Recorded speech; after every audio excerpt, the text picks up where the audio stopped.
Aš dėkingas tiem žmonėm, kurie čia atėjo šiandien. Labai, tam netoli manęs sėdėjo mergaičiukė, kokių 5, nežinau, metų, gal 4 ar 6. Jai labai dėkingas. Su manimi mano dukrytė šiandien neatvažiavo, nes snarglys bėga. Tai va, bet šiaip važiuoja, užaugo dar 3 vaikai su jumis, ne, su tais sandariais, kurie tuo metu buvo. Tai važiavo mano vaikai su manim jubiliejus į šventes. Jie užaugo turėdami tvirtą nuostatą apie alkoholikus. Visus.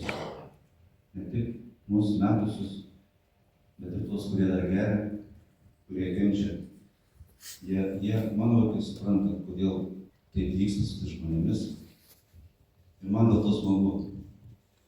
Džiaugiasi širdis, kai atvažiuoja į tokį miestelį, ne vidutinį Lietuvos ir tiek žmonių. Smagu, ir tas tema iš tikrųjų, apie paprastumą, bet kalbėti nepaprasta.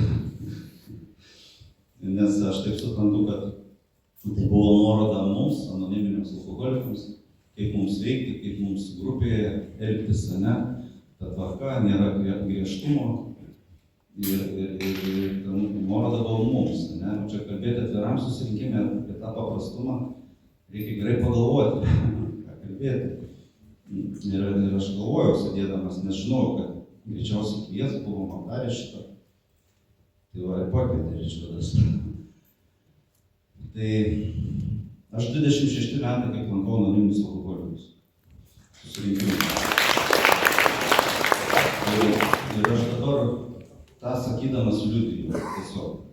Nesididžiuoju, nesipuikuoju, o liudiju tam, kad kai kažkam iš alkoholikų namuose pasakys, ko tu ten eini, tu ir taip negeri, kad ateis toks laikas, kad žinotų, ką atsakyti. Tai va, aš atsakau, todėl ir negeriu, kad einu.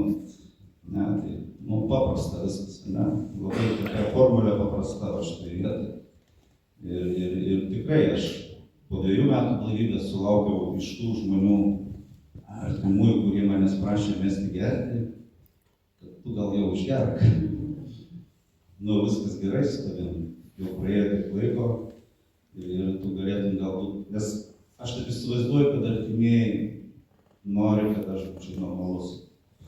Jie nenori, kad aš būčiau alkoholikas, nesvarbu koks, gerintis ar negerintis. Nenori, kad aš save vadinčiau alkoholiku.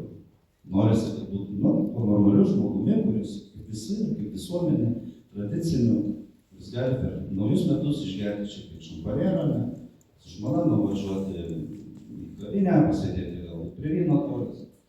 Būtų faina taip, artimiem. Ir vat, šitoj vietoje aš turiu susikaupti. Turiu susikaupti ir kažkaip tai aiškiai, ramiai paaiškinti, kodėl aš vis dar lankau susirinkimus. Aš lankau ne todėl, kad mesčiau gerti, ne? O todėl, kad neužgerčiau iš naujo ir kad išmokčiau elgtis su kitais aplinkiniais žmonėmis. Ir kai aš papasakoju savo pažįstamiem ar artimiesiem apie tai, kokios būna temos mūsų susirinkimuose kartais, ne? Tai man pasako, gerai, tu eik, tada į toliau. Nes aš sakau, kad mes kalbam ne tik apie tai, kaip mes gėrėme. Mes kalbame apie daug kitokių dalykų, apie bendražmogiškus santykius, kad aš mokėčiau padoriai elgtis, ne, šeimoje, su žmona, su vaikais, kad nebūčiau kategoriškas, kad nebūčiau kritikas, kad nebūčiau tironas, kad nepykčiau be reikalo. Mes savo grupėje, kaip tik paskutiniam susirinkime, nagrinėjom žodį įžeidimas, kaip galima įžeisti žmogų. Aš daug metų ir blaivybėje galvojau, kad nieko žmogų nepadariau, neužmušiau, neapiplėšiau bankų. Ta prasme, kažkokį ten apie įžeidimą net nesusimastydavau. Ir kai mes pradėjome nagrinėti šitą žodžio reikšmę, kaip tu gali įžeisti kitą žmogų, gestų, mimiką, elgesiu, neturėdamas humoro jausmo, kai su tavim juokauja, ne, kažkas.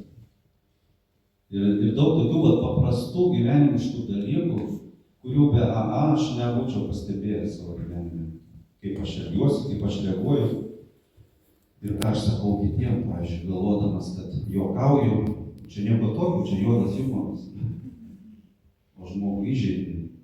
Todėl aš einu į susirinkimus dar dėl daug tokių dalykų, kur nesusiję su pačiu tiesiogiai gėrimu. Nes man dažnai sakydavo, tai kad ten kalbat apie gėrimą, kaip ten tau įdomu, žinai. Tai aš pagrindžiu dabar, ne tik apie gėrimą. Bet daug visai tokių įdomių dalykų, dėl ko su manim po to įmanoma gyvenime. Dėkingas žmonai, kad jinai lanko Lanoną pagal gyvenimą. Ir džiaugiuosi labai, kad Raseiniuose tikrai brandi grupė Lanono, kiek aš žinau. Man buvo smagu skaityti, kad skelbime užrašyta ne galimas Alanon susirinkimas, bet Alanon susirinkimas.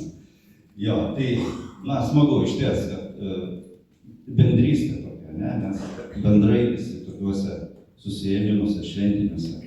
Ir jeigu ne Alanon susirinkimai, aš manau, su manim nelabai būtų išgyvenusi žmona tiek metų, 20, ne. Tai pagal mūsų nuostatas, ne, mums pavojinga, aš turiu kalbėti apie save, galbūt atsiprašau, narių, kartais lepteliu ne taip, kaip priklauso. Pavojinga būti vienišam, ne, alkanam, pavargusiam, piktam. Tai aš lankydamas susirinkimus reguliariai, ne, per tuos visus metus supratau, kad galiu lengvai mesti sutuoktinį savo ir pasakyti, susirasiu kitą. Aš dabar blaivas, fainas vyrukas, uždirbu pinigų ir čia man, žinai, čiopšia. Ir galiu turėti kitą. Bet susirinkimų lankymų dėka aš supratau, kad alkoholizmas yra ne tik gėrimo liga, ne, yra psichinė, dvasinė. Ir aš sergu ją, nepaisant to, ar geriu, ar negeriu. Tai surasti kitą žmogų, kuris su manim tokiu gyventų, aš supratau, kad nebus taip paprasta. Ir kad taip žmonai negaliu sakyti, žinai, čiopštai, tu maždaug viso gero, aš tai susirasiu kitą. Laiku supratau, ačiū Dievui. Ir gyvenam toliau. Nes buvo visokių dalykų, blaivybė vis tiek sireiškia tie išpuikimai, ne visokiom formom, kurių aš irgi nepastebėjau. Be susirinkimų nebūčiau niekada išsigryninęs. Ne tokių dalykų, kaip atsiranda išreikšti puikybė, ne. Gailis savo ir noras, kad tave gailėtų. Išreikščios puikybės formų. Mes susirinkimuose kalbam dažniausiai šmaikščiai, juokingai, nuotaikingai apie alkoholizmą, ne. Dažnai būna tokių nuotykių formoje, kalba nariai apie gėrimo laikus. Ir tai yra gerai, manau. Nors kalbam apie rimtus dalykus.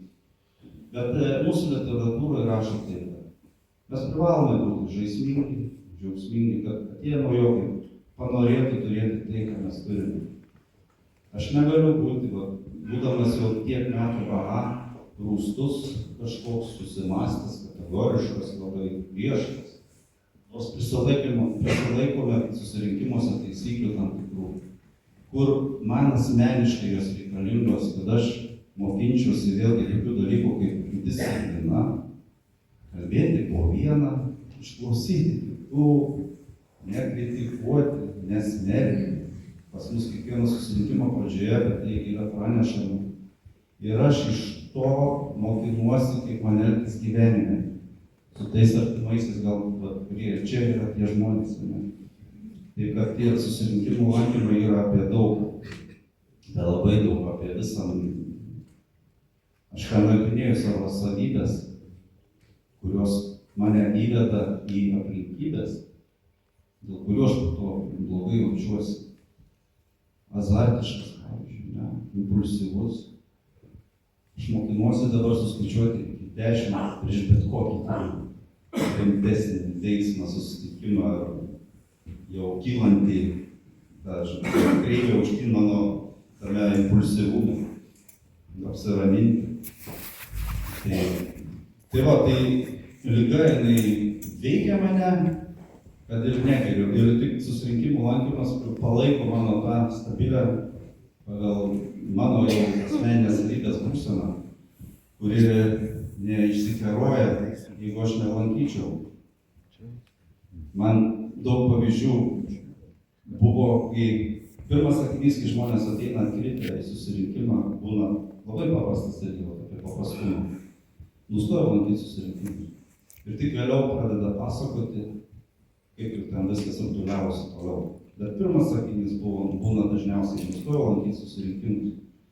Tai va šitoje vietoje aš vėlgi priimu tą kaip žinią man, nesvarbu, kad aš tiek metai jau su, kad man tiesiog neleistina yra atsakingas požiūris man į savo ligą, kad aš negaliu nutraukti to savo palaikymo blaivybės, turiu eiti pagal savo kažkokį nusistatytą režimą, kurį aš sugebu įgyvendinti ne savo gyvenime, nes įvairiai žmonėm būna įvairius darbus, žmonės dirba ir aš nusistatau savo tokį, kokį aš galiu įgyvendinti. Tai va, prisilaikau, tai čia ta disciplina tokia atsiradusi, tas reguliarumas ir duoda tą tokį laisvumą gyvenime.